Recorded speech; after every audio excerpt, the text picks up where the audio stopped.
Merci beaucoup d'être là. Ces jours-ci, il y a beaucoup de réunions philosophiques sur l'état de la philosophie française. Et encore une fois, merci d'assister à cette table ronde qui aura lieu, qui portera surtout sur l'enseignement plus que sur la philosophie elle-même. Avant de vous présenter mes invités, je voudrais juste vous faire entendre quelque chose.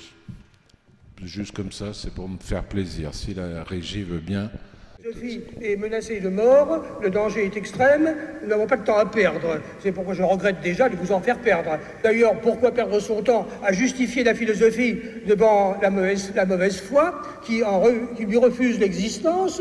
À quoi bon essayer de persuader ceux qui ne veulent pas être persuadés? Donc, du reste, la philosophie n'a pas à se justifier. Nous allons donc aborder ce débat en parfaite bonne conscience et avec résolution, sans complexe, si je puis dire. Donc, il s'agit non pas de discuter, mais de lutter. Après tout, le combat pour la philosophie, c'est encore de la philosophie. On fait de la philosophie également dans les rues. C'est même l'originalité de la philosophie. Elle est faite pour ça, pour qu'on se batte pour elle. La philosophie, c'est pas un cadeau de Noël qui nous est donné tout ficelé dans son emballage, dans l'emballage des cadeaux, avec du papier rose, mais il faut la conquérir, lutter pour elle, en toutes circonstances, contre les sarcasmes, contre le persiflage, et surtout contre les entreprises venues d'en haut, qui visent purement et simplement à la détruire, à la faire disparaître, à l'assassiner, à l'exterminer. Nous avons choisi volontairement ce terme d'états généraux, c'est parce que dans les états généraux, on dépose des cahiers de doléances. C'est ça qui faisaient les révolutionnaires. Nous sommes là, nous sommes en colère, nous sommes tous très en colère. Et la revendication, la protestation, qui est aussi la protestation de celui qui ne veut pas mourir, et donc n'est pas du tout c'est une réunion militante, si vous voulez, notre façon d'être militant. Voilà, même si certains d'entre vous n'étaient qu'un projet à cette époque-là, c'était en juin 1979, c'était la première journée des États généraux de la philosophie. Peut-être M. Jacob vous y étiez, je ne sais pas, en tout cas moi j'y étais, et c'était Vladimir Jankélévitch donc, qui parlait, avant de passer la parole à son ami Jacques Derrida, comme il le dit. L'appel avait été signé par Ricoeur, par Deleuze et par tous les philosophes. À cette époque, en 1979, la philosophie était menacée pour de vrai. Elle était menacée dans son existence même et dans sa présence dans l'enseignement secondaire. Et chacun sait bien que assécher l'enseignement secondaire, le menacer dans nos classes terminales, aujourd'hui de première, c'est aussi assécher peu à peu les amphithéâtres et les étudiants qui suivent les cours de philosophie. Aujourd'hui, nous ne sommes sans doute pas dans une situation semblable, où nous ne sommes pas tous en colère et nous n'avons pas à faire des états généraux, mais il y a quand même un certain nombre non pas de menaces, mais d'indices, pas tous positifs, qui nous induisent à réfléchir aujourd'hui sur l'enseignement de la philosophie, aussi bien d'ailleurs dans les classes terminales qu'à l'université. Peut-être que les ennemis ne sont pas les mêmes. Peut-être qu'aujourd'hui, il y a des ennemis plutôt extérieurs ou même sociétaux qui font que la philosophie ne fonctionne pas aussi bien, dit-on. Parce qu'il n'est pas sûr non plus qu'elle ne fonctionne pas aussi bien. Il y a peut-être une disparité entre la présence sociale de la philosophie, puisqu'elle est un petit peu partout, on entend tout le temps parler des philosophes, et puis aussi l'enseignement, qui subit actuellement une réforme, dont nous allons évidemment parler avec effectivement nos invités. Je vais leur passer la parole l'un après l'autre et ensuite, si vous voulez bien, on pourra discuter un peu ensemble si ça vous intéresse. Alors, à ma droite, elle restera toujours à ma droite, donc Laurence de Villers, donc, qui a fait un parcours assez remarquable dans l'édition aussi, au Seuil, chez Odile Jacob, chez Belin, et puis qui est revenue à l'université, et qui est aujourd'hui doyenne de philosophie à l'Institut catholique de Paris. Elle travaille surtout, elle a 3 amours, je pense, Descartes, non 4, parce qu'il y a moi aussi, Descartes, Pascal, Fénelon, sans doute, et son dernier livre, Être quelqu'un de bien, a eu beaucoup de succès et a fait beaucoup discuter, effectivement, et je lui souhaite d'avoir encore du succès. Nicolas Franck, à mon extrême droite, mais là je ne peux pas le dire quand même, qui est agrégé de philosophie, qui est professeur au lycée La Folie Saint-James de Neuilly-sur-Seine, et il est il est également président de l'association des professeurs de philosophie de l'enseignement public. Plus là encore à droite, Pierre Ganancia, que vous connaissez sans doute, un des très grands spécialistes effectivement de Descartes, qui est professeur, qui a été intégré d'ailleurs il y a très longtemps, en 2001, professeur des universités dans le département de philosophie de l'Université de Bourgogne, et qui effectivement a publié un nombre considérable de livres. Je vais en citer juste un ou deux. La Voie de la conscience, Husserl, Sartre, Merleau-Ponty, Ricoeur, et avant La Voie des idées de Descartes à Hume, et puis d'autres, Liberté cartésienne et Découverte de soi, Chancre-Marine, et ainsi de suite. Ensuite, à ma gauche, Denis Gambouchner, que vous connaissez également, qui a aussi vogué de droite à gauche, Besançon, Clermont, Paris 10, Nanterre, l'École normale supérieure. Il a été, certains le redoutaient évidemment à ce moment-là, président du jury de concours externe et interne de l'agrégation de philosophie.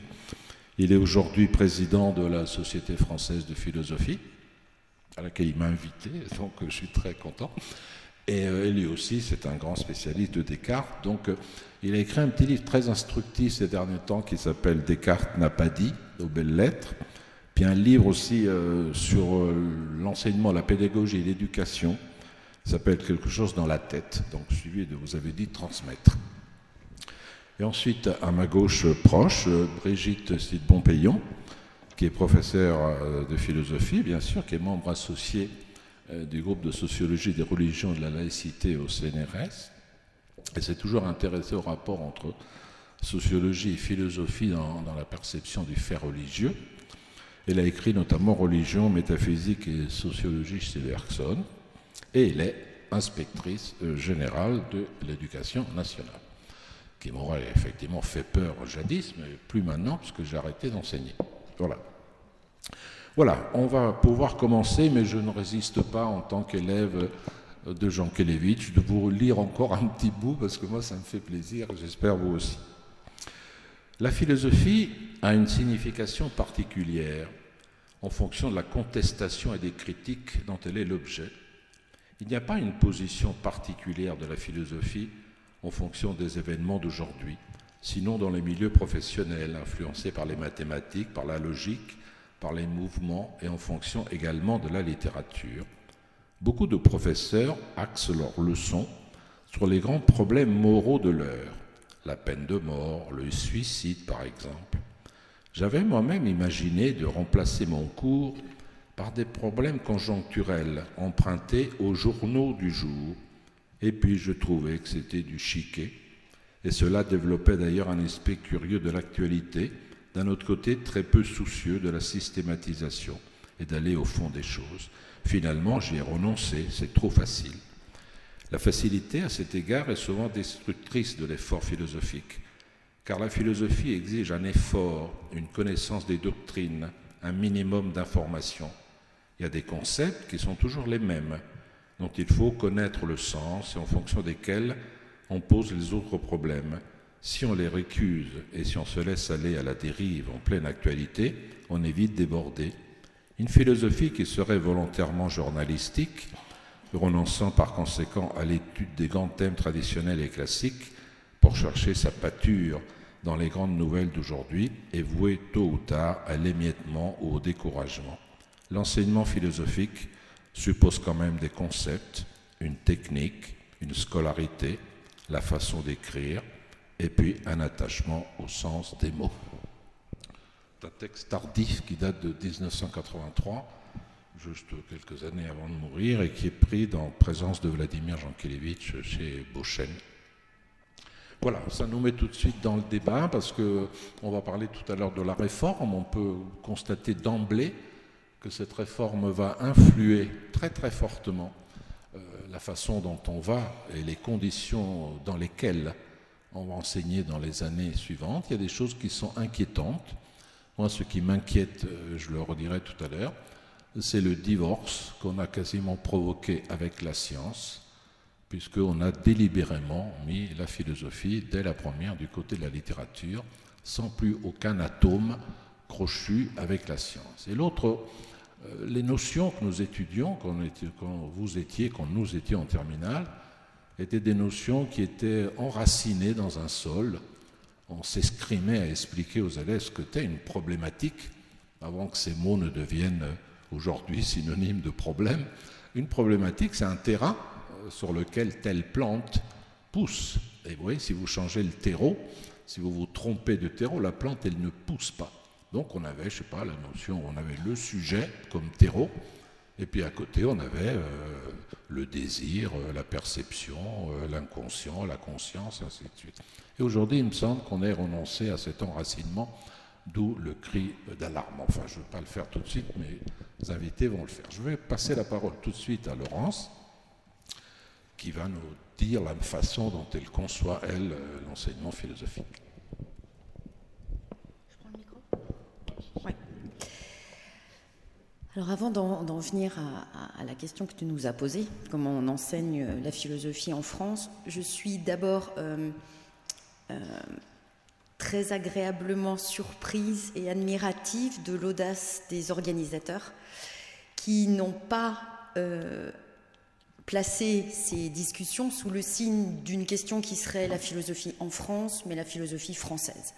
Et je dis l'audace, elle est d'autant plus audacieuse parce qu'elle est ininterrogée, à mon sens. J'ai pas pu écouter absolument tout le monde, mais ce qu'on m'en a dit, c'est justement ça. C'est que c'est à la fois ce qui nous a rassemblés et ce qu'on n'a pas interrogé. Et c'est encore plus audacieux quand on imagine qu'il n'existe pas à l'université une discipline qui s'appellerait la philosophie française. On peut donner des cours en philosophie allemande, philosophie anglo-saxonne, mais je ne crois pas, vous me détromperez, hein, mais si c'est le cas, mais je ne crois pas qu'il y ait des cours de philosophie française. Donc je dirais d'abord bravo pour cette audace et qui rejoint celle qui nous réunit ce soir, à savoir se poser la question comment on enseigne la philosophie. Je pense que le fait même qu'on se pose la question, autrement dit, la spécificité de la philosophie française, qui n'est pas du tout une spécificité nationale, je le dis tout de suite, je pense que Nietzsche est un philosophe français, Patočka aussi, Voegelin dans son genre aussi, puisqu'il le réclame en disant qu'il est un philosophe de la conscience, mais cette spécificité de la philosophie française se retrouve sans doute, très probablement, dans l'enseignement de la philosophie en France. Il y a sans doute une façon française d'enseigner la philosophie allemande, par exemple, ou anglo-saxonne. Ne serait-ce que, alors tu nous as fait entendre Jean Kelevitch, c'était extraordinaire, mais je pense à Deleuze qui définit les Français comme des propriétaires terriens qui vivent de la rente cartésienne. C'est peut-être pour ça qu'il y a une majorité de cartésiens de ce côté-ci de la salle. Oui, il y a une rente du cogito, puisque si on croit Deleuze, mais il n'est pas le seul, les Français n'ont cessé de reterritorialiser, il le dit comme ça je crois, reterritorialiser la philosophie sur la conscience, alors que les Allemands par exemple s'efforçaient de déterritorialiser la philosophie sur l'absolu, en tout cas en ne renonçant jamais à l'absolu. Donc quand tu déplores l'effacement ou la mise à mal de certaines notions comme celle du sujet, c'est sans doute une inquiétude française, de rentier français, qui a établi sa rente sur le cogito. L'enseignement de la philosophie. Et si vous me permettez, parce que j'ai eu pendant des années un point de vue qui était aussi un autre point de vue, un peu plus extérieur, celui de l'éditeur, et je pense que c'est indissociable que nous nous posions aussi les questions de l'avenir éditorial de ce que nous faisons, écrivons, enseignons, cherchons, parce qu'il me semble que c'est impossible de dissocier la recherche de l'enseignement, mais la recherche et l'enseignement de leur vie éditoriale. L'enseignement de la philosophie me semble reposer, je vais reprendre exactement tes termes, sur des problématiques, d'ailleurs pas sur des fondements ou des assises, mais sur des problématiques, ce qui est sans doute moins confortable, mais je pense que une épistémologie de l'inquiétude est beaucoup plus bénéfique qu'une épistémologie de la certitude. Je ne pensais pas dire ça devant Denis Kambouchner un jour, en étant moi-même cartésienne, mais j'en suis convaincue. C'est problématique à mon sens, et je ne fais vraiment que modestement ouvrir ce qui sera un débat beaucoup plus précis par des personnes qui m'entourent, qui connaissent beaucoup mieux les choses que moi. Est-ce que l'enseignement de la philosophie est l'enseignement de l'histoire de la philosophie ? Ça paraît... Alors je vais dire des choses bateaux, mais je crois que la force de la philosophie aussi, c'est de dire des choses bateaux dont on ne se dépêtre pas depuis ses origines. Je ne veux pas dire par là, ça ne recouvre absolument pas quand je parle de cette distinction, dichotomie ou antagonisme, comme vous voudrez, entre enseigner la philosophie et enseigner l'histoire de la philosophie, ça ne recouvre pas ce qu'on pourrait très artificiellement formulé comme une opposition entre une philosophie continentale et une philosophie qui ne serait pas continentale, dont je cherche un peu le nom, mais c'est absolument pas ce que je suis en train de dire. Je pense que même ceux qui font partie d'une tradition dite continentale s'interrogent toujours si enseigner la philosophie, c'est enseigner l'histoire de la philosophie. Pourquoi ? Deuxième point, parce que enseigner la philosophie, c'est faire de la philosophie et faire en sorte que ceux qui nous écoutent, nos étudiants, quels qu'ils soient, nos lycéens, parce que j'ai enseigné aussi en lycée, à des classes techniques, donc plutôt des lycéens un peu réfractaires à la philosophie, fassent aussi de la philosophie en nous écoutant faire cours de philosophie. Donc c'est un véritable problème de la philosophie dont on ne peut pas dire c'est bateau et puis on va le régler par cette opposition, par exemple, artificielle entre philosophie continentale et philosophie analytique. Est-ce que enseigner la philosophie, c'est enseigner l'histoire de la philosophie, ou c'est tenter, en enseignant l'histoire de la philosophie, de toujours faire en sorte que ceux qui nous écoutent enseigner l'histoire de la philosophie fassent de la philosophie ? Je suis toujours... Je vais vous confier quelque chose, je suis toujours très mal à l'aise quand je fais cours sur Descartes, contre toute attente, parce que je sais que je dois exposer un auteur. Je dois faire quelque chose qui est de l'ordre de l'exposition. Et pourtant, Descartes dit l'exposition de la vérité devrait suffire. Eh bien, hélas, c'est pas si simple. C'est-à-dire, est-ce qu'on doit exposer un auteur ? D'abord parce que c'est très limitatif, cet auteur, il est pris aussi dans son temps et dans ce qu'il précède. Descartes, c'est un thomiste, c'est peut-être sans doute le dernier grand thomiste. Donc qu'est-ce que ça veut dire exposer Descartes si j'expose pas Thomas ? Un peu. Enfin, en tout cas, peut-être la Contra Gentiles qui dit toujours avoir avec lui. Vous voyez déjà ce problème-là. Et quand je fais cours sur Descartes, je me dis... Je fais cours sur un auteur qui n'était pas prof, d'ailleurs, de philosophie, mais qui a choisi d'écrire son œuvre principale, ou une de ses œuvres principales, les Méditations métaphysiques, précisément sous une forme, l'ordre méditatif des raisons, qui préserve la vérité quand elle est exposée de toutes les altérations qu'elle peut subir. Pourquoi ? Parce que la forme méditative résout ce problème. Descartes le dit, il faut que vous fassiez le chemin avec moi. Donc en réalité, exposant la vérité sous forme méditative, il vous met déjà dans le registre de faire de la philosophie, de philosopher avec lui. Donc il préserve la vérité de toute l'altération de la transmission. Et là, je vais dire peut-être quelque chose de paradoxal, je ne suis pas sûre que la philosophie, l'enseignement de la philosophie, soit de l'ordre de la transmission. Parce que la transmission suppose un écart entre celui qui transmet et ce qui transmet. Et je pense que Descartes a résolu le problème. Il ne transmet pas, il écrit des méditations. Donc nous les lisant, nous faisons des méditations métaphysiques. Tout ça pour dire, qu'est-ce qu'on enseigne quand on enseigne la philosophie ? Et je ne crois pas, par ailleurs, qu'il faille en appeler à une histoire de la philosophie qui soit absolument non historiciste, c'est-à-dire qui ne soit pas une histoire de la philosophie. Par exemple, les historiens, je ne crois pas qu'ils soient sortis de cette discussion, qui est très saine, donc il y a peut-être des discussions dont il ne faut pas sortir, de savoir si l'histoire doit aussi s'enseigner à travers des dates ou pas. Eh bien, je pense qu'en philosophie, on a un peu un équivalent de cette discussion. Est-ce qu'on peut enseigner la philosophie sans date ? Moi, je suis très surprise parfois de voir chez des étudiants, pourtant de Master 2, donc plutôt haut niveau, que Descartes, ça pourrait tout aussi bien être Kant, non pas dans les doctrines ou la langue ou les concepts, mais dans l'histoire. On a l'impression que pour les étudiants, très longtemps ou trop longtemps dans leur parcours, Descartes ne vit pas au XVIIe siècle. Il vit un peu dans un monde supralunaire, enfin, intemporel, subspecie aeternitatis. Et je pense que ça peut être dommageable. Donc c'est la première problématique qu'on pourrait dire aussi une aporie. La deuxième, c'est la dimension éducative. On fait de la philosophie parce que la philosophie nous fait. Alors, vous me permettez, hein, je l'ai dit et je le dis en toute modestie, je vais à nouveau dire des choses bateaux, mais je crois qu'elles sont importantes.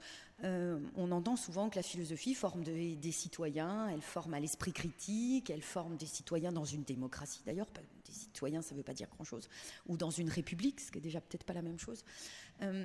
Donc effectivement, nous qui avons à charge d'enseigner la philosophie, on ne peut pas faire comme si ces formules un peu bateaux, qui sont devenues des lieux communs en réalité, n'étaient pas aussi une inquiétude ou une responsabilité.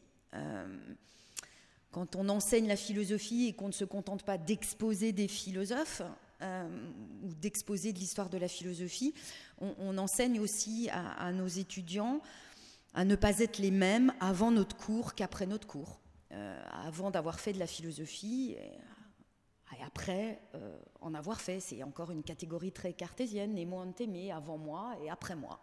Et je pense qu'on a cette responsabilité-là, on n'est pas les mêmes. Alors là, il y aurait, c'est un lieu commun de l'histoire de la philosophie, hein, de Descartes, vivre sans faire de philosophie, c'est vivre dans une cave, hein, c'est son interprétation de la caverne platonicienne, et avoir les yeux fermés et sans jamais tâcher de les ouvrir, jusqu'à Merleau-Ponty ou Bertrand Russell, la philosophie élargit le champ de l'expérience. Donc ce que je dis est en fait aussi un lieu commun de l'histoire de la philosophie. Donc comment on enseigne la philosophie tout en satisfaisant cette exigence qui me semble qu'on ne peut pas écarter de former des gens qui ne seront pas les mêmes une fois qu'ils auront fait de la philosophie ou une fois qu'ils auront été défaits par la philosophie, et qu'est-ce que ça implique quand ils seront adultes ou quand ils vont voter ou quand ils se comportent dans l'espace public. Pour le dire de façon peut-être encore plus provocatrice, il y a une dimension morale à l'enseignement de la philosophie. Alors, je n'ai pas peur de dire que je pense que le mot moral n'est pas un gros mot et que du coup il faut se poser la question de savoir s'il n'y a pas une dimension morale.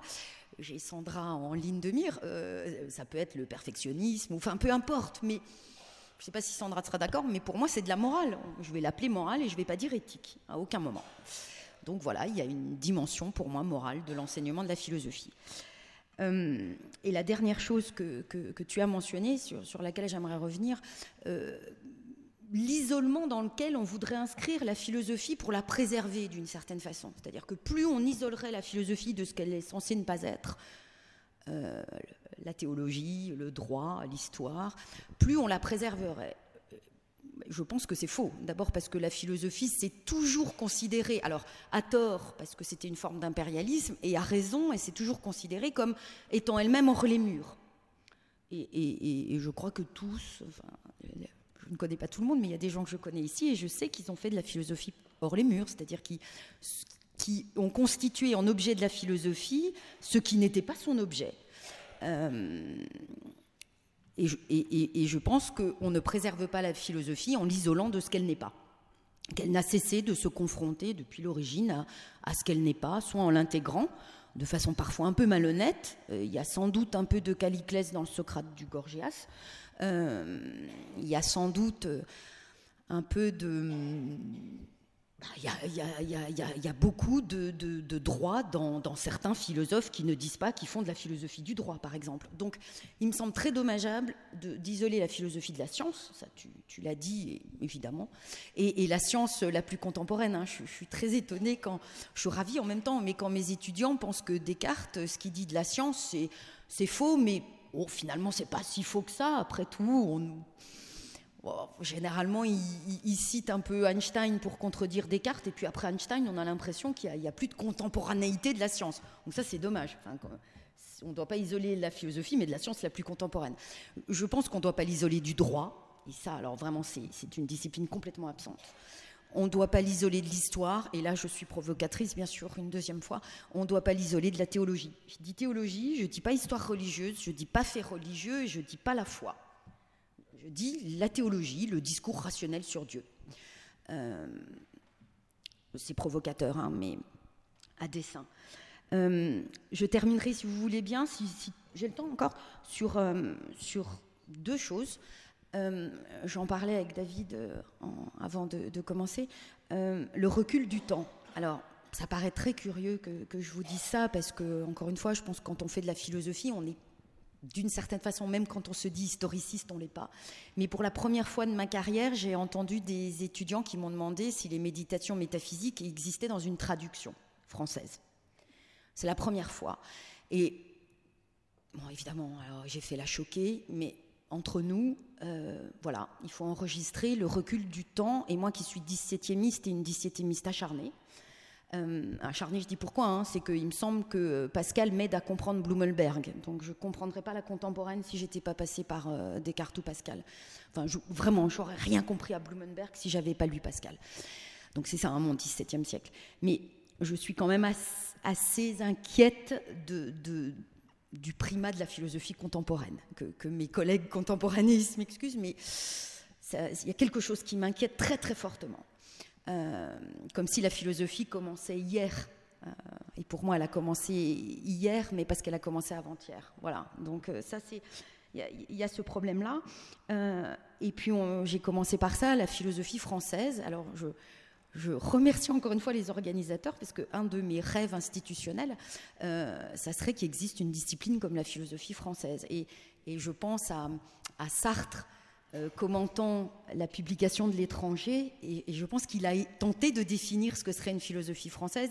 Il parle des géométries passionnées de Pascal, cet équilibre entre lyrisme, je cite quasi de mémoire, hein, de mes verbatim, cet équilibre entre le lyrisme et l'évidence, cette sorte de sinistre solaire. Donc je pense que peut-être si on poursuit ce qui nous a réunis et ce qui vous réunira encore demain, il faut peut-être s'interroger sur non seulement enseigner en France la philosophie, mais la philosophie française.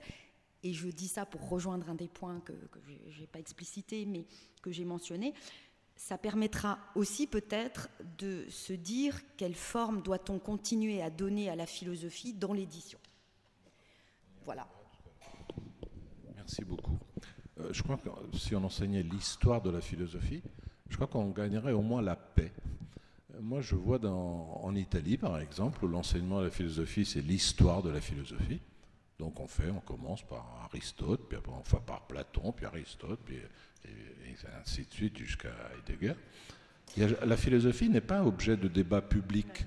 On ne parle jamais, ça n'aurait pas de sens une réunion comme ce soir en Italie. Qu'est-ce qu'enseigner la philosophie ? C'est dire ce qu'a dit Socrate, c'est dire ce qu'a dit Platon, c'est dire ce qu'a dit Machin. Donc si on enseignait l'histoire de la philosophie, on s'est beaucoup battu à une époque lorsqu'on voulait imposer justement dans l'enseignement l'histoire des doctrines. Denis, je vais te passer la parole tout de suite. Merci. Pour alterner, hein, c'est juste pour faire droite-gauche. Oui. Merci Robert, heureux d'être avec vous ce soir. Alors, on pourrait en effet s'interroger sur la philosophie à l'université, examiner la situation, voir comment les départements spécialisés fonctionnent et surtout quel est leur avenir.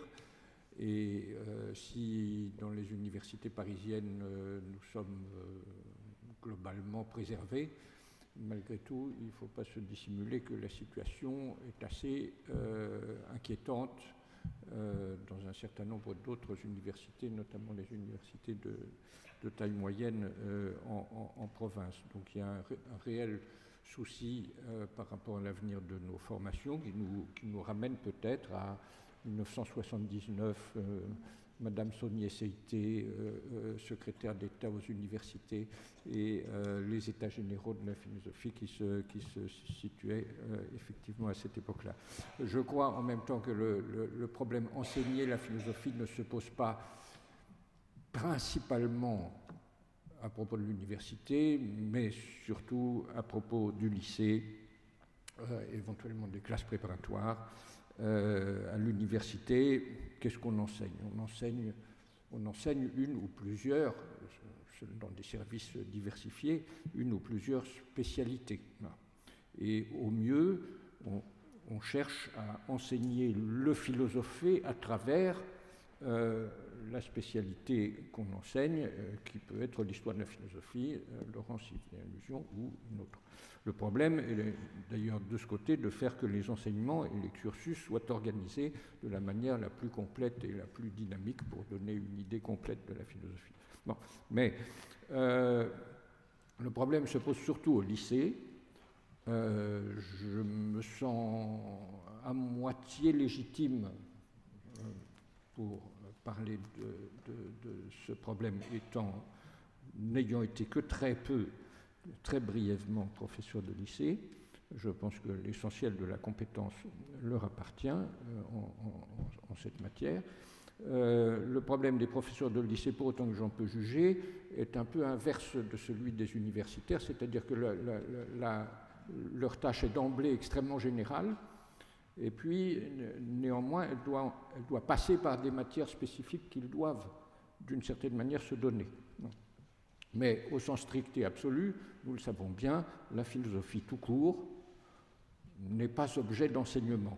On peut faire connaître des philosophies, on peut donner une idée de l'histoire de la philosophie, on peut donner une idée des spécialités philosophiques, on ne peut pas exposer la philosophie elle-même qui se délivrerait à travers des résultats, et vous savez bien, c'est là ce que veut dire Kant dans une page célèbre, célébrissime de l'annonce des cours de l'hiver du semestre d'hiver 1765-1766. On ne peut pas apprendre la philosophie parce qu'il n'existe pas de philosophie achevée, universellement valable, et on ne peut pas montrer un livre qui représente la philosophie comme on montre un Euclide ou un Polybe. En revanche, on peut donner une idée du philosophé. Mais comment, demande Kant, comment? En usant, répond Kant, d'une méthode zététique de recherche, zétésis, qui vise à la formation d'un jugement, Einsicht, personnel plus accompli. Il s'agit donc avant tout de déployer des questions ou des problèmes. Seulement ces problèmes doivent être pris quelque part. Ils ont toujours un certain caractère de spécialité.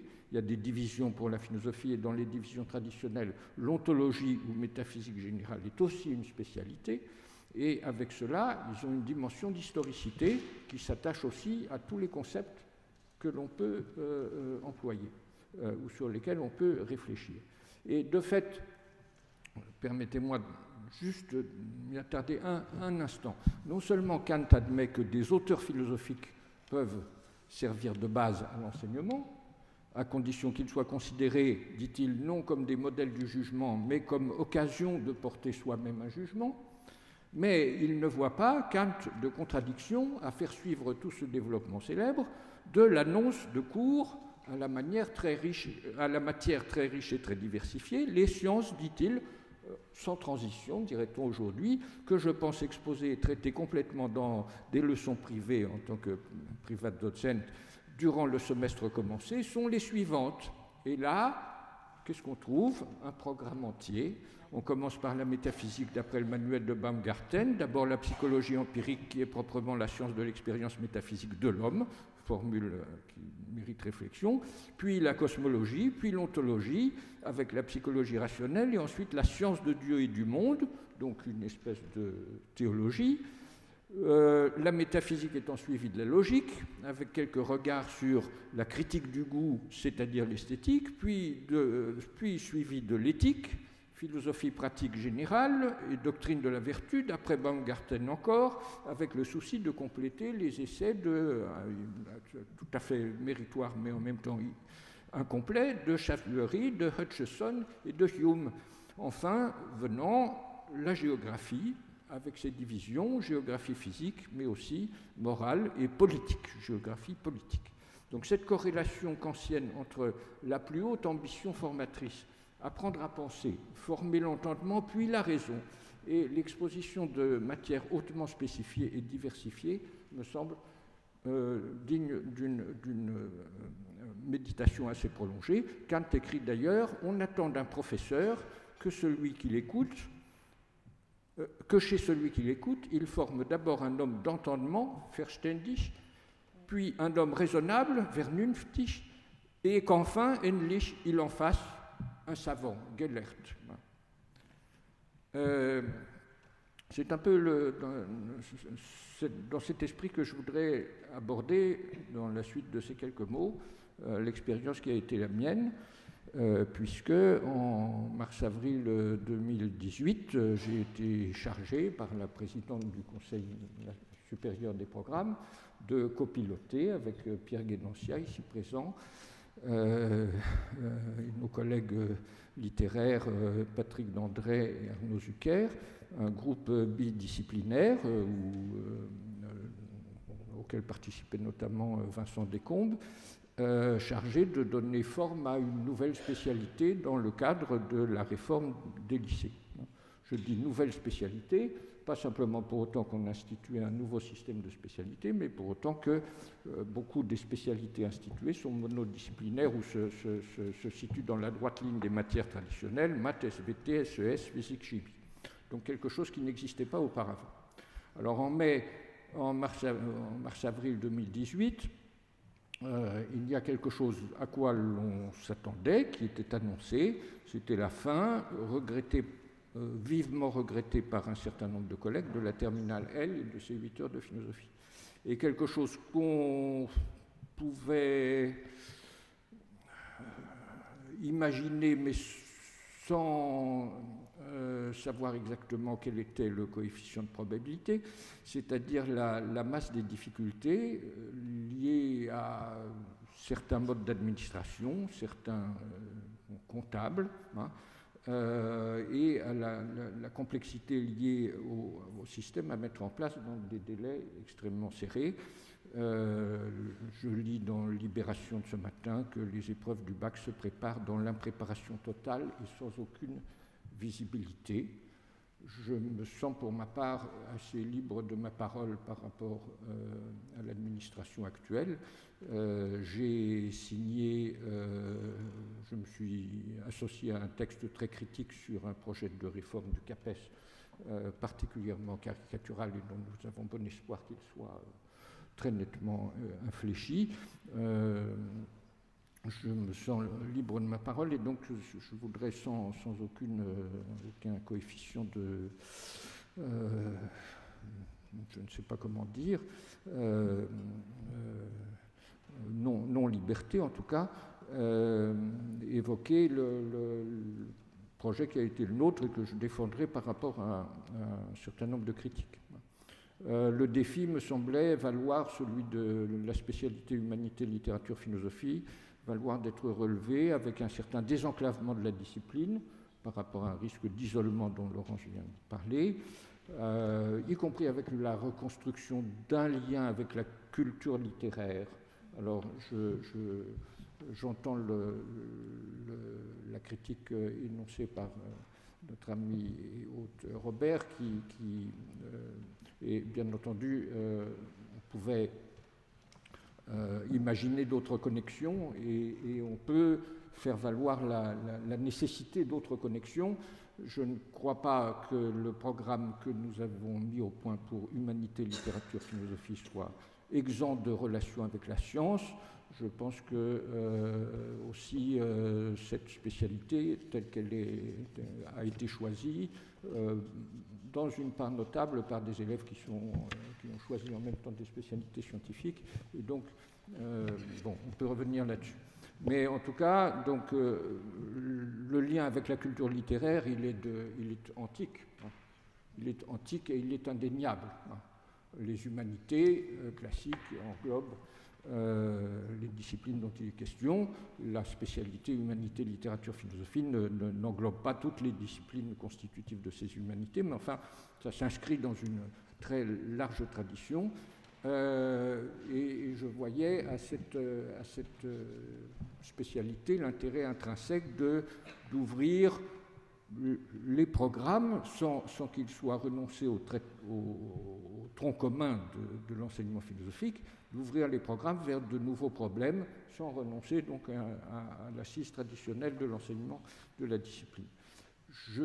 Tout ce que j'entends dire depuis des semaines est positif. C'est-à-dire,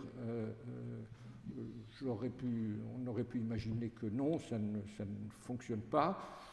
Bon, j'écouterai des choses naturellement avec attention qui se diront ici tout à l'heure, mais tout ce que j'entends dire va dans le sens est très encourageant s'agissant de l'appropriation du programme que nous avons mis au point, à la fois par les professeurs et par les élèves qui se sont dirigés en nombre très notable vers cette spécialité et qui apparemment y trouvent de l'intérêt. Je pense que nous avons et d'ailleurs la forte demande des élèves a, dans un certain nombre de cas, Brigitte connaît ce point mieux que moi, obligé les directions d'établissement à ouvrir la spécialité là où elle n'était pas initialement disposée à le faire. Un certain nombre de choses que j'ai lues et entendues m'ont un peu attristé. J'ai lu qu'à travers la spécialité humanité, littérature, philosophie, le néolibéralisme entrait dans les classes via la culture générale qui était la spécificité des écoles de commerce. Donc vous voyez, qui dit culture générale dit formation au néo-management. J'ai lu que la philosophie n'avait vraiment rien de particulier à voir avec les lettres. J'ai pu lire que la notion de culture humaniste était une notion vide. Et quelquefois, de la part d'un certain nombre de collègues, pointait une sorte de dédain pour les savoirs positifs en général, avec l'idée que l'interrogation philosophique, la spéculation philosophique pouvait se développer par elle-même sans se confronter à autre chose qu'à la détestable doxa. Entre la philosophie pure et la doxa, rien. Je trouve cette position-là un peu navrante. Et Robert ouvrait la séance par Vladimir Yankelevitch, que j'ai encore dans l'oreille il y a 40 ans aux États généraux de la philosophie, aux côtés de Jacques Derrida, avec qui je me souviens d'avoir participé il y a encore plus longtemps à un certain nombre de séances du groupe de recherche sur l'enseignement philosophique. Et la position constante de Derrida, une des choses que j'ai apprises de lui, était pas de crispation purement défensive. Si vous êtes dans la pure défense, vous êtes forcément perdant. Il faut inventer. Il faut déjouer, on dirait aujourd'hui, les codes, les stéréotypes. Et il faut inventer. L'enseignement de notre discipline ne se maintiendra qu'en donnant les preuves de son dynamisme, et ça, pas seulement à une échelle, pour ainsi dire, privée, c'est-à-dire à l'intérieur de telle ou telle classe. Et donner les preuves de son dynamisme, ça ne veut pas du tout dire, parce qu'il faut se défier des antithèses trop brutes, ça ne veut pas dire céder à des effets d'affichage. C'est dans ce dynamisme, et pas autrement, pas ailleurs, que se trouve la démonstration et la préservation de la véritable autonomie de la discipline telle qu'on entend la préserver. Donc ça veut dire que ça ne veut pas simplement dire qu'il faut prendre sur soi dans toutes les situations d'enseignement, d'apprendre aux élèves le maximum de choses, y compris des dates. Donc il faut se compromettre avec l'exposition, ce qui n'est hélas pas un rappel d'un certain nombre de données historiques. Bon. Ça ne veut donc pas simplement dire qu'il faut affronter autant que possible leurs lacunes considérables en matière de culture et en évitant avec soin ce qui est la face obscure de notre discipline, son péril permanent pour nous tous, à savoir le péril du bavardage et le péril du verbiage. Je finis juste. D'accord, voilà. une phrase. Comment la culture générale des élèves ne pourrait-elle ne pas être un souci pour les professeurs de philosophie, alors même qu'ils s'entendent à déplorer leurs ignorances? Comment ne pas se soucier de les réparer? c'est un point essentiel, mais il convient évidemment aussi de multiplier les initiatives, c'est-à-dire notamment de chercher l'alliance avec les autres disciplines, les humanités, dont un colloque parallèle à celui-ci a traité pendant plus de 2 jours à l'école normale, les humanités restant pour cela malgré tout un bon concept. Comment ne pas se soucier, nous philosophes, nous soucier des conditions et formes de l'enseignement en amont, conditions et formes sur lesquelles il s'agit d'agir pour que la philosophie ait plutôt de plus en plus de place plutôt que de moins en moins. Donc je sais que les conditions sont contraires, qu'il y a toutes sortes d'aspects très, très inquiétants dans la situation que nous vivons, mais j'espère, en tout cas quant à nous, qu'avec cette spécialité, les choses étant ce qu'elles sont, nous avons fait du bon travail. D'accord, merci. On va passer sans transition, Pierre, de l'autre côté, si tu veux bien, parce qu'il faut quand même respecter, parce que sinon on ne va pas pouvoir.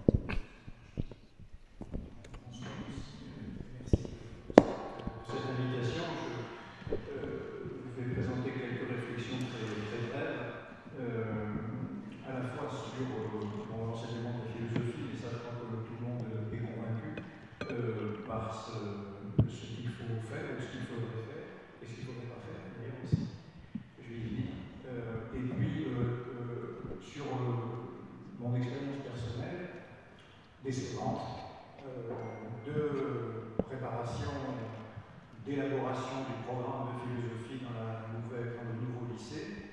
On m'avait confié, ainsi qu'au doyen de l'inspection générale, Franck Burbage, la responsabilité d'un groupe d'élaboration du programme de philosophie parallèle au groupe HFP que nous copilotions Denis Cambouchner et moi. Donc on m'avait confié avec Franck Burbage le pilotage, comme ils disent, du groupe d'élaboration du programme de philosophie. Donc c'est sur ce point aussi que je voudrais dire quelques mots dans un deuxième temps. Alors, dans un premier temps, enseigner la philosophie. Oui, c'est ce que nous faisons tous, enfin voilà, depuis longtemps, à des niveaux différents, et on peut dire que, d'une certaine manière, la singularité de l'enseignement de la philosophie, c'est qu'à quelque niveau qu'il se situe, qu'il se fait, c'est toujours un enseignement de la philosophie. C'est-à-dire que la philosophie a quelque chose de transversal qui n'existe pas dans les autres disciplines, je crois. On ne peut pas dire qu'on enseigne les mathématiques. Un de mes fils est mathématicien. Quand je lui dis qu'on enseigne les mathématiques, sa première question, c'est de dire quoi en mathématiques? Les mathématiques, c'est une enveloppe générale, c'est comme les maisons et la ville selon Pascal. Voilà, ça c'est des maisons. Et la ville est où? Les mathématiques n'existent pas. Il y a de l'algèbre, il y a de la topologie, il y a des choses comme ça et qui demandent au fond un investissement absolument total.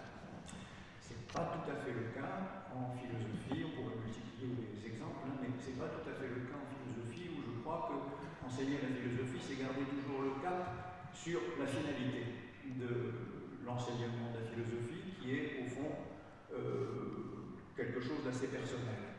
C'est-à-dire qu'on ne va pas révolutionner la science, on ne va pas changer le monde, on ne va pas rendre la vie plus confortable, matériellement en tout cas, mais on va peut-être donner à chacun des moyens pour se débarrasser d'un certain nombre de préjugés, d'illusions, choses comme ça, et puis acquérir aussi une méthode pour penser. Je ne dis pas des idées ou des concepts, mais plutôt une méthode. Il n'y a pas qu'une méthode, mais il faut qu'il y ait de la méthode dans l'enseignement de la philosophie. C'est pour ça que, en un sens, l'obstacle le plus important, me semble-t-il, à l'enseignement de la philosophie vient de la philosophie elle-même. C'est-à-dire vient d'une certaine conception, disons, a priori généreuse, mais en fait paresseuse, de la philosophie qui consiste à penser qu'on peut parler de tout, devant tout le monde, dans le temps le plus court qu'il soit, et apporter justement sur quelque sujet que ce soit la lumière du philosophe. Ça, je crois que depuis le début de la philosophie, les philosophes n'ont cessé de combattre cette idée. On voit ça chez Platon, chez Aristote. On le voit chez Descartes, qui commence le discours de la méthode en disant voilà, qu'il aimait la philosophie, mais elle donnait, je ne sais plus s'il l'aimait d'ailleurs, qu'il pratiquait la philosophie, mais c'était donner un moyen de parler vraisemblablement de toute chose et de se faire admirer des moins savants que soi. Je crains que cette définition ne recouvre pas mal d'expériences réelles, factuelles. Je crains que ce soit, si vous voulez, un peu le démon de la philosophie, c'est-à-dire l'idée que nous sommes les spécialistes de tout, plus exactement, on n'a pas besoin de connaître quelque chose pour en parler, et pour voilà, cette coupure, si vous voulez, entre les idées et puis finalement la vérité à tester. Donc c'est pour ça que je crois que enseigner la philosophie, c'est d'abord chercher une méthode pour progresser dans l'acquisition des connaissances, et effectivement, cette acquisition des connaissances, elle ne peut reposer que sur les connaissances philosophiques. On n'a pas à se substituer au professeur de mathématiques pour dire ce que sont les mathématiques. D'ailleurs, le professeur de mathématiques ne sait pas. Ce n'est pas une question qui se pose, je crois. Mais on a à donner justement aux élèves, aux étudiants, à quelque niveau que ce soit, des connaissances précises, à la fois sur la diversité et l'évolution de la pensée philosophique, mais aussi sur le retour de constantes problématiques ou métaphysiques. Je vais revenir sur la métaphysique, apparemment elle n'est pas beaucoup aimée par nos dirigeants. Donc ce serait, voilà, c'est en quelque sorte un va-et-vient entre la transversalité de la philosophie et puis son incarnation, on l'a dit à plusieurs reprises, et je le laisse tout à l'heure, dans des domaines et dans des cultures et dans des théories très déterminées. C'est pour ça que je crois que, et je rejoins partiellement ce que disait Robert Majori tout à l'heure, je crois qu'effectivement l'enseignement de l'histoire de la philosophie, c'est pas un pis-aller, c'est pas bon, on ne fait pas ça parce qu'on ne sait pas faire autre chose, mais je crois que c'est par là qu'on doit progresser en philosophie, c'est-à-dire apprendre déjà aux élèves, aux étudiants, que tout n'est pas donné dans une théorie ou dans une sorte d'idéalité générale, mais que les choses sont progressivement acquises, ou en tout cas produites, et qu'elles sont aussi souvent contestées ou critiquées. Ce mouvement d'aller et venu entre ce que certains philosophes posent et ce que d'autres contestent me paraît tout à fait sain pour l'hygiène intellectuelle en quelque sorte. C'est-à-dire savoir que ce qu'on pose, ce qu'on dit, ce qu'on croit n'est pas forcément appelé à durer éternellement et qu'on peut opposer quelque chose qui a aussi des raisons, etc. On n'apprend pas pour autant le scepticisme. D'ailleurs, ce serait une bonne chose d'apprendre le scepticisme, qui est une doctrine tout à fait respectable, une pratique tout à fait respectable, mais on n'apprend pas le scepticisme au sens de relativisme. On apprend, au fond, la pluralisation de la pensée, c'est-à-dire le fait que la pensée a des positions différentes, qu'elle n'est pas, si vous voulez, un monobloc, mais qu'elle a une sorte de géographie, de topologie, qu'on peut passer de cet endroit à cet endroit à cet endroit. C'est pas pareil, si vous voulez, de partir d'une problématique du concept ou d'une problématique de l'intuition, par exemple. On peut partir, voilà, et montrer que c'est pas parce qu'on part d'une problématique reposant sur la primauté du concept qu'on élimine d'entrée de jeu l'intuition comme étant quelque chose d'incompatible et réciproquement. Ce va-et-vient, en quelque sorte, dans la philosophie, est constitutif de la philosophie, et c'est ça, je crois, qu'il faut apprendre. Enfin, c'est peut-être trop prétentieux, mais c'est ça qu'il faut, c'est ça ce dont il faut donner l'idée, et le goût, d'ailleurs, aussi. Il faut donner, au fond, le goût de la pluralité, de la discussion, le goût de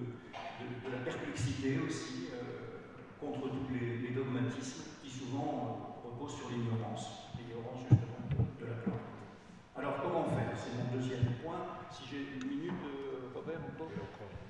Une minute. Comment faire? Eh bien, c'est ce qu'on a toujours fait en philosophie, c'est-à-dire en ayant des programmes d'enseignement. Et c'est là où les questions peuvent devenir un petit peu délicates, polémiques, je sais pas. Des programmes. Bon. Donc, on nous a confié l'an dernier, peut-être un peu plus l'an dernier, j'ai vu, donc c'est la mission de faire un programme pour les classes de philosophie, puisqu'il n'y aura plus de série. Donc, c'est un programme commun, si je puis dire, puisque la philosophie sera un tronc commun, une discipline commune enseignée de la même manière dans toutes les classes de terminale qui ne seront plus sériées, en quelque sorte. Bon. On a pensé, après beaucoup de discussions, on a pensé que faire un programme de philosophie, c'est quand même donner, si ce n'est des directions aux professeurs, car chacun fait ce qu'il veut, mais du moins donner une progression dans l'acquisition d'une culture ou d'un savoir philosophique, même minimal, comme est celui qu'on peut donner en terminale. Il ne faut pas chercher. Bon. Et c'est la raison pour laquelle nous avons voulu, reprenant au fond les divisions philosophiques les plus traditionnelles, et c'est en ce sens que la tradition est incorporée à l'enseignement de la philosophie, on ne peut pas la séparer, comme dans d'autres disciplines. On a pensé donc faire une progression qui, non pas une progression, comment dire, hiérarchique, mais une progression géographique en quelque sorte, passer d'un endroit à un autre, de l'anthropologie, morale et politique, métaphysique, et puis épistémologie. Voilà. Il y avait 4 domaines à l'intérieur desquels nous avons placé les notions qui nous paraissaient correspondre le mieux à chacun de ces domaines, sans être pour autant, contrairement à ce qu'on a prétendu, sans être pour autant intransportable, si je puis dire, inexportable. Autrement dit, on nous a reproché de dire oui, si on met la liberté, qui était une des notions évidemment, dans le domaine moral et politique, on ne peut plus en traiter métaphysiquement. Bon, j'ai demandé qu'on me donne un sujet de dissertation, puisque c'est comme ça qu'on progresse, dans lequel la formulation de sujet interdirait de traiter le sujet d'une façon métaphysique ou d'une façon politique. Et je n'ai pas eu de réponse. Bon. Donc je crois que c'est un faux problème que de dire que dès lors qu'on met des notions dans des domaines, on ne peut pas les faire sortir de ce domaine où on est contraint de ne faire que réciter au fond les théories qui sont afférentes à ces domaines.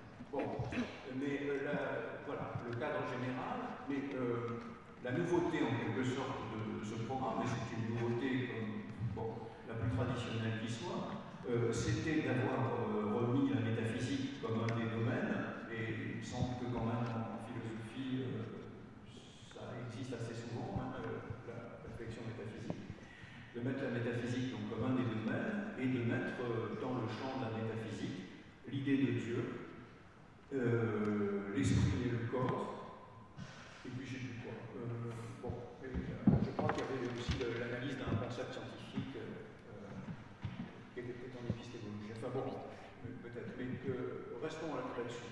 L'idée de Dieu et l'esprit et le corps en métaphysique. Le désir. C'était moi le pilote. Mais le pilote ne regarde pas forcément toujours devant nous. Enfin, le copilote. Voilà. Donc, cette innovation, en quelque sorte, à laquelle nous avons tous contribué, tous discuté, d'abord c'est heurté, parce que bon, ça, une fois qu'on sort de la séance, ce qu'on a dit dans la séance est connu à peu près partout. Hein. Donc j'ai entendu, on m'a rapporté plusieurs choses.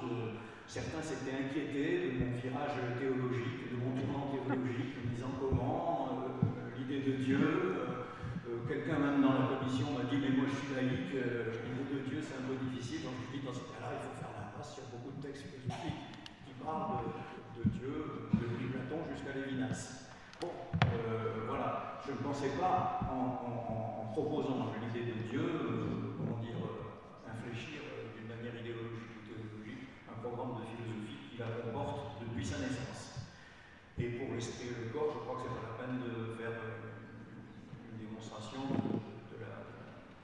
Donc voilà. Donc ça, la suite de l'histoire, vous la connaissez peut-être. Après avoir présenté ce programme devant le Conseil dit supérieur de l'éducation, oui, des programmes. Après avoir présenté cela, nous avons eu la surprise, en tout cas moi, la surprise de voir que ce programme a été complètement défait, démantelé.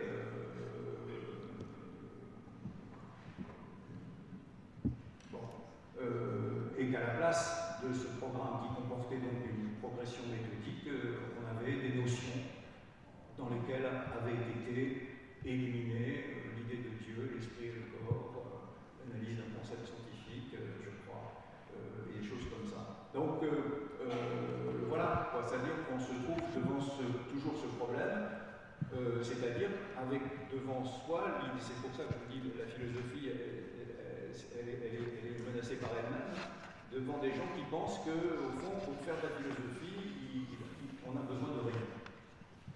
On a besoin de sa tête, on a besoin peut-être de sa bonne volonté, on a besoin de je ne sais pas quoi, de regarder le temps qu'il fait, voilà, comme paraît-il Alain quand il rentrait en cours, il dit alors, qu'est-ce qu'on vous a dit dans la rue ce matin? Et puis on commençait à faire un cours dessus. Bon, oui, mais tout le monde n'est pas Alain d'abord, pour pouvoir faire quelque chose d'un peu intelligent sur les banalités du jour. Et puis ensuite, je crois que les choses ont changé, que la philosophie est devenue, pour son très large du terme, plus scientifique, plus rigoureuse.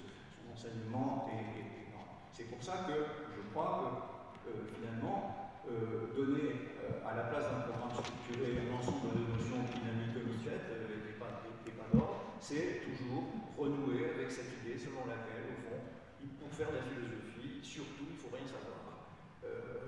Et ce qui, évidemment, est une condition assez largement attestable, hein, mais qui, je crois, aussi donne aux gens une fausse idée de la philosophie, c'est-à-dire l'idée qu'au fond, on est supérieur aux autres justement parce qu'on ne sait rien, justement parce qu'on n'a pas besoin de savoir. Non, je crois qu'au contraire, il faut donner, selon la motivation la plus élémentaire de la philosophie, aux élèves le désir justement de savoir et d'un savoir qui soit vraiment un savoir philosophique. C'est pour ça que je crois que le débat tradition-actualité n'a pas lieu d'être en philosophie. La tradition philosophique, comme Husserl l'a montré d'ailleurs, notamment dans l'origine de la géométrie, la tradition, c'est pas le contraire de l'origine, mais c'est au fond sa reconduction, sa rénovation et sa continuité. Il n'y a pas de contradiction entre les deux. Bon, voilà les deux remarques que je voulais faire. Merci bien, c'est gentil. C'est pour ça que j'ai lu le texte de Jankélévitch précisément à la fin, parce qu'on le traite souvent de philosophe un peu comme ça poétique, et c'est lui qui parle de technique, de concept, de scolarité. On va écouter Madame l'inspectrice générale, comme ça on va voir un autre point de vue peut-être. Et non moins philosophe. C'est un peu difficile de passer après les remarques qu'on fait et qui sont justifiées, hein. Je ne fais pas partie du Conseil supérieur des programmes, Dieu merci ce soir, mais bon, il faut bien choisir des programmes, élaborer des programmes, et je dirais qu'en fait, il n'y aurait pas de problème si la philosophie ne s'enseignait pas. Bon, c'est-à-dire que dès l'instant où elle s'enseigne, il nous faut justement élaborer des clés, des programmes, des structures, des concepts, des notions, etc. Et dès l'instant où elle s'est enseignée, hein, merci Napoléon, il a fallu alors, elle a été instaurée comme un fait social, comme un fait, je dirais même, et un fait du professeur, de l'enseignant, un sujet politique. Enseigner, c'est un acte politique à proprement parler. J'en veux aussi pour preuve tous ces débats, toutes ces tentatives de réforme avortées ou réussies, qui se sont égrenées, dont celle qu'on a évoquée avec Jean Kelevitch, justement, qui avait donné lieu à un grand débat, à des grands états généraux, où on s'est demandé, aujourd'hui on se demande où va la philosophie, on s'est demandé qui a peur de la philosophie, on s'est demandé quel sens y a-t-il à l'enseigner, quelle est sa finalité, etc. Bref, la philosophie, dès l'instant où elle est entrée dans les classes des lycées et en terminale, ce qui en a fait un joyau, une exception française, quelque chose à la fois d'intouchable et mis en danger aussi. Du coup, il y a eu, et moi je dirais presque, qui en a fait l'objet petit a, pour évoquer Lacan justement, de la pensée, quoi. C'est-à-dire qu'à la fois on a voulu la dégommer, à la fois on a voulu la restreindre dans les programmes, à la fois on la critique tout le temps, hein, au fond, hein, il y a eu... et à la fois on veut se l'approprier aussi, hein, on se pique de philosopher, on se pique de philosophie, ça passe à la télé, il y a des philosophes de service, etc. etc. Bon, voilà, la philosophie c'est vraiment devenu l'objet petit a de la pensée française, hein, même.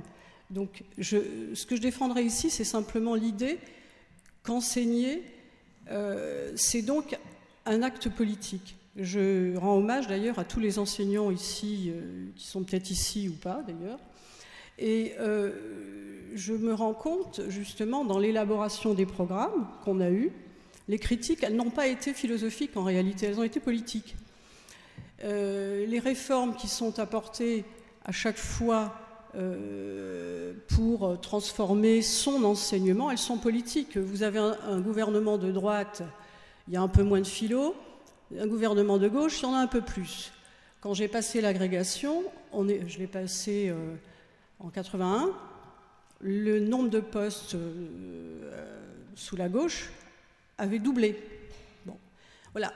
Simplement pour dire ceci, que la philosophie est un fait social, tout fait social est politique, comme manger, boire, aimer, etc. Philosopher, c'est politique.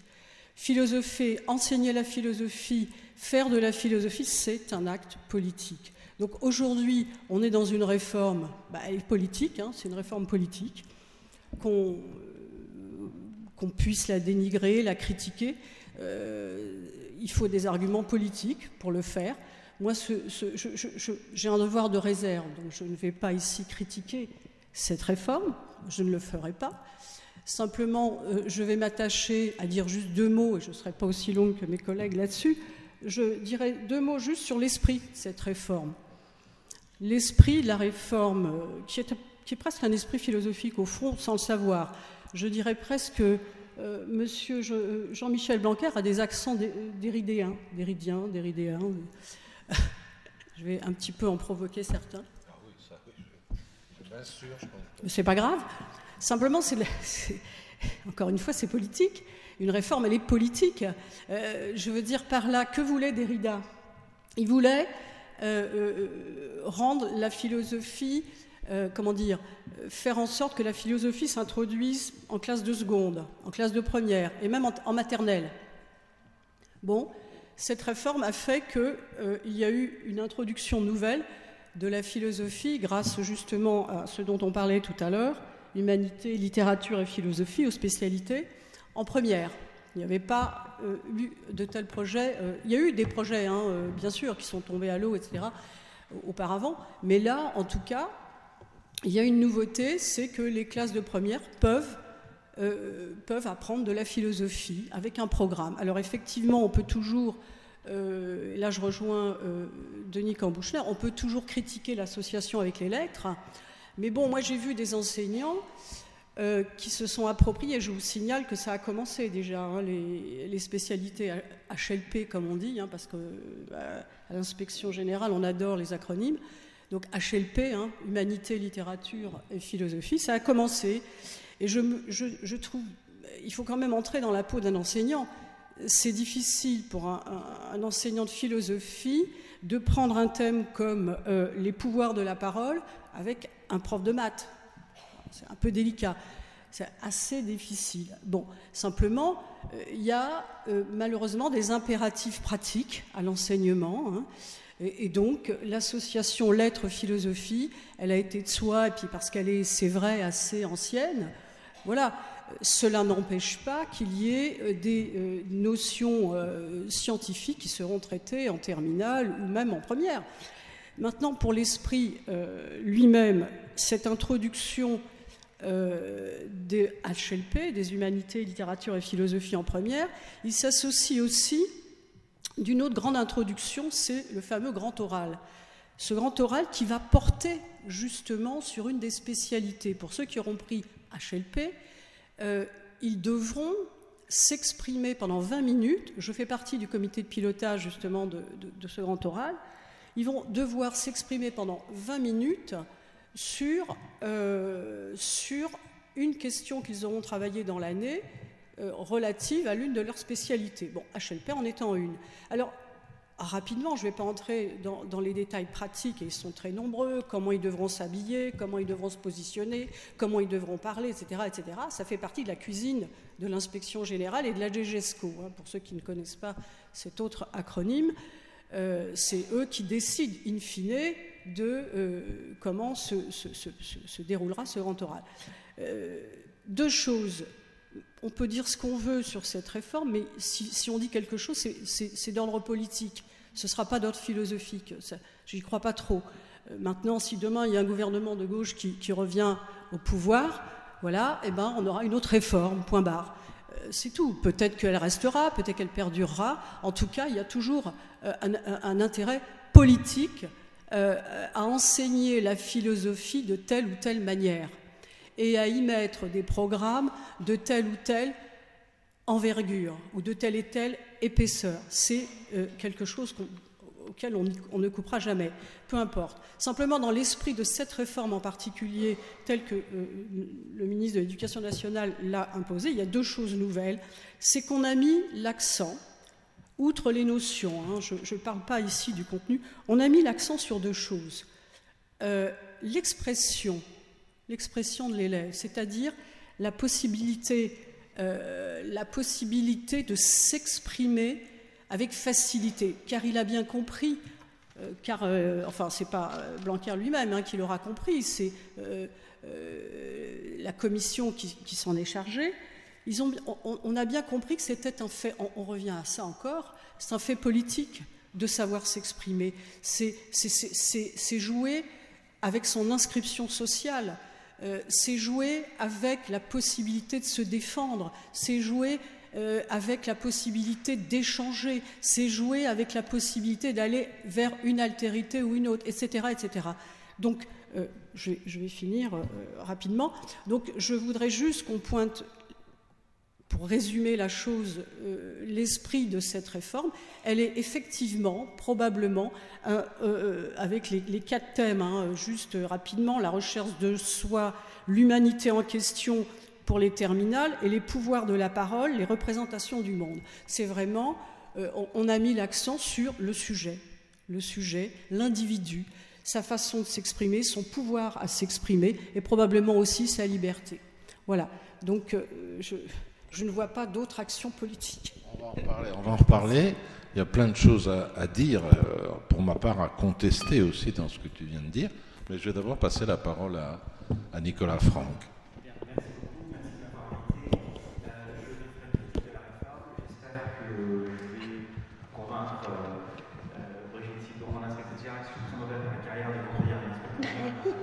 Donc je vais essayer de faire une politique qui ne soit pas politique, mais qui soit fondée sur une idée de l'enseignement de la philosophie. Alors, je vais partir d'une chose, parce qu'en plus, il était question de ce qui se passe à la télévision, des philosophes médiatiques, etc. Lorsque Pierre Machiot nous a reçus, l'association des professeurs de philosophie, il avait été initié par Jean-Michel Blanquer pour faire un projet en la réforme. Il nous a dit on veut que les sujets de philosophie soient aux 20h de TF1. Voilà, c'était l'objectif. Pourquoi? Avec l'idée que, comme ça, il y avait quelque chose du bac qui se maintenait, ça restait par ailleurs, comme on l'a surtout, mais enfin, il y a une sorte de totem, à savoir la philosophie. Bon, je laisse de côté les calculs, éventuellement cyniques, je ne sais pas, Mais moi j'ai vu, et par-delà de là, j'y vois la reconnaissance du travail que nous faisons, que les professeurs de philosophie font, et aussi l'importance de la philosophie, mais c'est bizarre, c'est différent, l'importance de la philosophie dans la société française. Nous savons tous que les débats de société, comme les questions tout à l'heure, les discussions politiques sont quelquefois formulées sous la forme de sujets de dissertation de philosophie, on y fait volontiers référence, etc. Pourquoi est-ce ainsi? Parce qu'il me semble, et là je suis peut-être d'accord avec Pierre Guédécia, il me semble que ce qui est la base, ce qui est le matériau de l'enseignement de la philosophie, c'est d'abord et avant tout des notions qui sont les notions les plus communes, pas les notions communes cartésiennes, mais les notions les plus communes et les plus familières des élèves. On parle de leur représentation, on parle de leur expérience, on problématise, on conceptualise, et on construit, on élabore quelque chose, évidemment en s'appuyant sur les philosophes, pour leur permettre de se rendre pour leur permettre de clarifier leur pensée, de se rendre maître de leur discours, et on voit bien quel est l'enjeu démocratique, républicain qu'il y a à l'enseignement de la philosophie. Et il faut bien comprendre, à partir de là, enfin voilà le préalable. Alors à partir de là, quelques remarques sur la réforme. D'abord, la première grosse affaire, il en a été question, Denis Comouchner en a dit quelques mots, la première victime de la réforme, c'est la terminale L. Bon. J'aimerais m'arrêter un peu sur la terminale L, parce qu'on l'a très vite passé par plein de ses profils. J'ai même été surpris de voir un certain nombre de professeurs de philosophie disant ça sert à rien de défendre la L, c'est mort, etc. La L, leader de philosophie, avait une importance pour l'enseignement de la philosophie et évidemment pour les universités considérable. Il y avait en France 2500 terminales L. Il y a 5000 professeurs de philosophie. Il y a une ancienne doctrine de l'inspection qui date des années 60 qui a fixé comme règle que les L devaient tourner entre les profs. C'est passé pas en maths. Pour ceux qui ont connu les terminales C, etc., il y avait le prof de maths qui était vissé à sa terminale C, qui était le potentat, et voilà. En philosophie, il y avait une règle, ça tournait plus ou moins bien, mais globalement ça marchait bien, et pendant très longtemps, peut-être encore maintenant, je ne sais pas exactement comment ça se passe, l'inspection a été très vigilante sur ce point. Ça veut dire quoi? Ça veut dire que 70-80% des professeurs de philosophie en France avaient au moins une L tous les 2 ans. Bon. 8 heures par semaine, moins de copies. Je suis désolé d'avoir des questions aussi bassement matérielles, mais moins de copies et surtout du temps pour réfléchir, faire de la recherche, finir une thèse, écrire des articles, lire, bref, travailler. Et travailler un travail qui se ressentait ensuite sur l'enseignement. Je veux dire, on devient meilleur prof, on est meilleur prof, on s'améliore quand on travaille et quand on n'est pas une machine à corriger des copies et à faire des cours à la suite. Et je pense, il était question d'édition tout à l'heure, je pense que l'édition va souffrir de la disparition de la terminale L. Je pense que les universités vont souffrir de la disparition de la terminale L. 2 tiers des étudiants de L1, L2 viennent de terminale L. Je ne suis pas sûr qu'avec HEP les choses se passent ainsi. On en parlera peut-être. Bref, il y a là un petit écosystème qui a complètement disparu. Je pense qu'on perd beaucoup. Par ailleurs, autre point à propos de la terminale L, les élèves qui venaient en terminale L, pas du tout pour faire une bonne philosophie, comme ça, vous faites absolument clair sur la question. Les élèves qui venaient en terminale L venaient en terminale L, indépendamment, même malgré la philosophie, ils venaient quelquefois par défaut parce qu'ils ne voulaient pas aller dans l'enseignement technique et ils se retrouvaient là. Ces élèves se sont trouvés bien grâce à la philosophie, 8 heures par semaine d'un travail rigoureux, d'un travail de construction de raisonnement, d'apprentissage d'une forme de rationalité, un travail de conceptualisation, un travail de préparation de ce que nous faisons en philosophie. Et certains d'entre eux ont été sauvés, qui étaient en rupture de banc, qui étaient à la limite de la déscolarisation, ont été sauvés et ont ensuite réussi des études très estimables grâce à la philosophie. On dit toujours que c'est la philosophie qui a créé la terminale L. Je pense que c'est la philosophie qui pouvait maintenir, qui a permis le maintien de la terminale L. Et enfin, je laisse cette question posée. Ce qui remplace la philosophie, ce qui remplace, pardon, la là-dessus c'est parfait. Ce qui remplace la terminale L, c'est... Alors, oui, enfin, ce qui remplace, excusez-moi, la terminale L, c'est la spécialité humanité, littérature et philosophie, qui ne remplace absolument pas la terminale L. Le dispositif, c'est comme ça que je présente les choses, ça ne présente absolument pas la terminale L. Pourquoi? Pour des raisons très simples. Je laisse de côté la question du programme. Je pense qu'on pourrait y revenir peut-être, mais c'est même indépendant du programme. C'est vraiment une affaire de dispositif. Et le programme, enfin, je pense qu'il y a une équation impossible. La question était de savoir comment faire de la philosophie avant de faire de la philosophie. Parce que moi, je suis en total désaccord, là encore, Madame l'inspectrice générale, avec cette idée que la philosophie a été introduite en première. Ce serait très bien que la philosophie soit introduite en première. Là, c'est autre chose, justement, que de la philosophie, autre chose que, puisque on se rapproche de la culture générale, il n'y a aucune forme de mépris pour la culture générale, j'enseigne en prépa la culture générale, enfin, ce qui s'appelle la culture générale, donc je ne sais pas la question. Mais il y a une manière, donc, de faire de la philosophie avant de faire de la philosophie, qui ne peut pas fonctionner. Et HLP, donc, consiste en quoi? Consiste en un couple absurde avec des professeurs de lettres. Non pas du tout qu'il soit absurde de travailler avec des professeurs de lettres, mais absurde parce que les élèves découvrent la philosophie, connaissent parfaitement les lettres. Donc il y a une totale dissymétrie,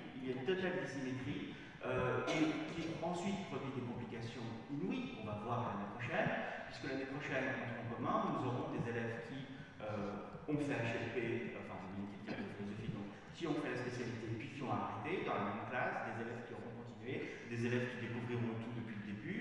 Bref, voilà. Nous sommes placés dans une position qui nous fragilise, l'enseignement de la philosophie et qui, malgré les discours qui sont tenus, nous affaiblit, mais vraiment substantiellement.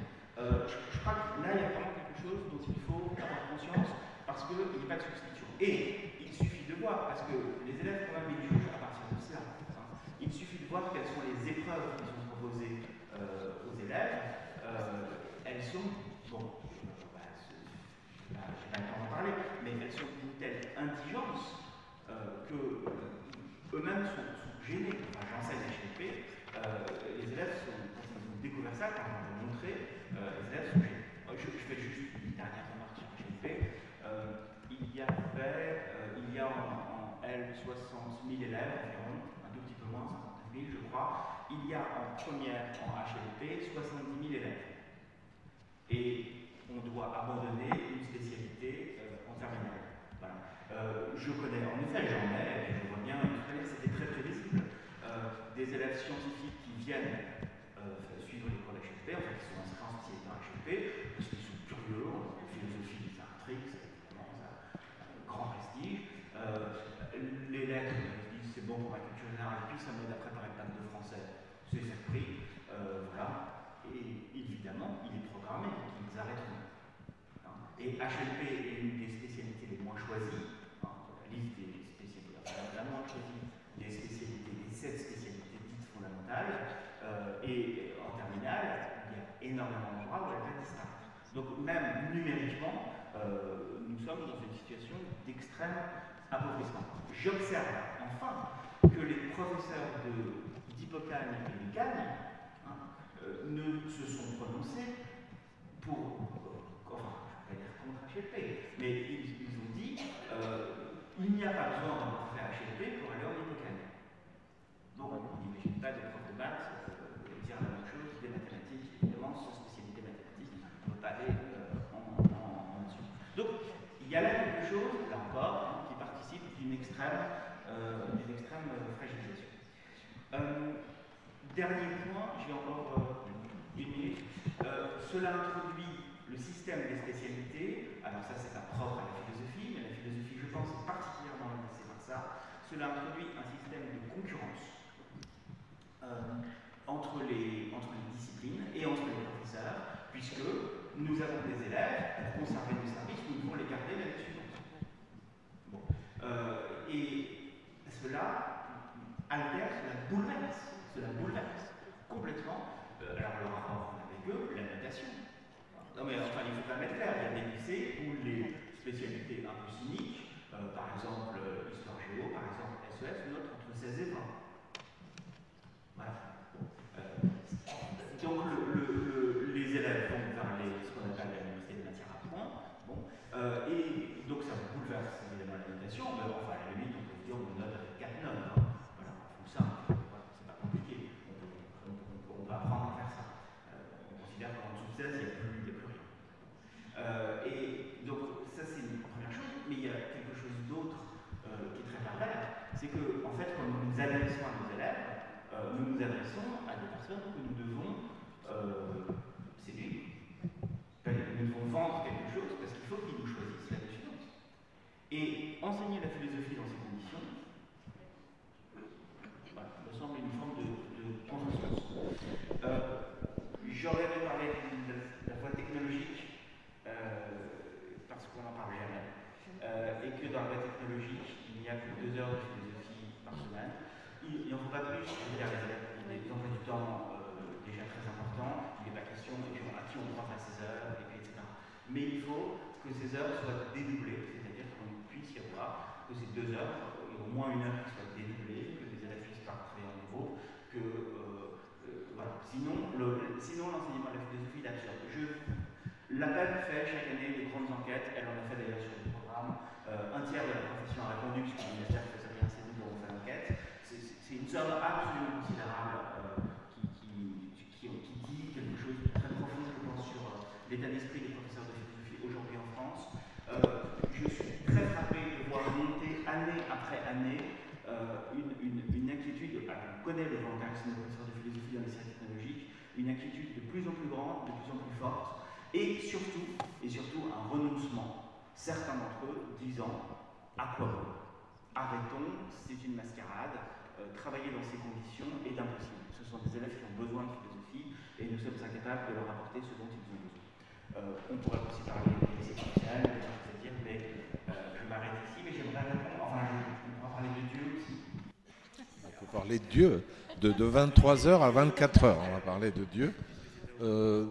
Vous souhaitiez juste répondre en quelques secondes parce que j'aimerais bien parler. Très rapidement, si un élève de première abandonne HLP, Humanité, Littérature, Philosophie, il refera quand même de la philosophie en terminale, puisqu'il y a un tronc commun de philosophie. Bah oui, mais enfin, il continuera et il peut aussi continuer de le faire. Et pour la concurrence entre les disciplines, excusez-moi, mais dans les années 70, A, B, C, D, etc., on mettait les mauvais élèves, entre guillemets, dans les classes littéraires. Donc je pense qu'il y a au contraire, oui, les bons élèves, on les mettait en C. On leur faisait faire de l'allemand et des mathématiques, c'était mon cas, alors que j'ai fait même une année de médecine pour rien, quoi. Donc, excusez-moi, mais la concurrence des filières, etc., elle existera toujours. Mais justement, il y a quelque chose qui a complètement changé, c'est une affaire de filière. Le mieux, c'est quand même qu'on échange entre nous, parce que ça me paraît assez correct. Je dois dire juste une seconde, moi je souscris aux lamentations critiques de Nicolas sur la disparition de la L, avec ce qu'elle avait de symbolique. C'est-à-dire de quelqu'un qui va au lycée et qui a une vraie spécialité. C'est-à-dire qu'il en fait 8 heures, de la même manière que si on allait en S, on faisait le même horaire en mathématiques. Et donc ça, c'est une très très grave perte, je crois. Merci beaucoup pour votre attention. Il nous a manqué beaucoup de temps, malheureusement.